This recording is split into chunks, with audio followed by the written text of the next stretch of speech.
నమస్తే, అందరికి ఎలా ఉన్నారు? బాగున్నారా? మేమైతే చూడండి కైరన్ మాల్కి వచ్చేసాము. అక్కడ బ్లాక్ షర్ట్ వేసుకొని వెళ్ళేది మా మేడం వాళ్ళ అక్క కూతురు. మా మేడం వాళ్ళ పిల్లలు, నేను మా కన్నయ్య అందరం అయితే వచ్చేసాము. మేము సమ్మర్ లో ప్రతి సంవత్సరం ఇక్కడికి వస్తాము. వారం 5 రోజులు అయితే ఇక్కడే ఉంటాము. ఇప్పుడైతే మేము ఫిబ్రవరి 26 ఇక్కడికి అయితే వచ్చేసాము. ప్రతి సంవత్సరం మా కోయిటలు అయితే ఇక్కడికైతే వచ్చారు. పెద్ద సెలబ్రేషన్ అయితే ఉంది. ఈసారి నేను కూడా వచ్చాను. చలి కూడా విపరీతంగా ఉంది. ఇది లోపలికి ఎంట్రీ అనమాట. లోపలికి ఇక్కడ ఎంట్రీ అయిన పట్టినే ఇట్లా లిఫ్ట్ ఉంటుంది, ఎక్సలేటర్ ఉంటుంది. ఫస్ట్ ఐకియా అయితే వచ్చేది. ఐకియాలో పోతే మొత్తం అంతా హోమ్ ఫర్నిచర్ అయితే ఉంటాయి. కోటల పిల్లలు చూడండి, వాళ్ళ జెండాలకు సంబంధించిన డ్రెస్సులు అయితే వేసుకోండి.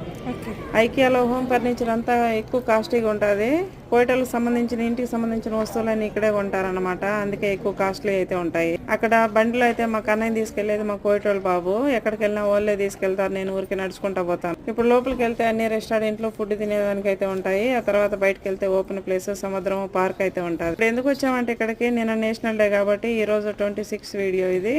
కువైట్లో 90లో యుద్ధం జరిగింది కాబట్టి 7 నెలల పాటు అసలు ఘోరంగా జరిగిందంట. చిన్న పిల్లల్ని, ఆడవాళ్ళని, పెద్దోళ్ళని, మగవాళ్ళని అందరినీ పోలీసుల్ని ఘోరంగా చంపేశాడంట సద్దాము. ఆడవాళ్ళ పట్ల చాలా అసభ్యంగా ప్రవర్తించినారంట.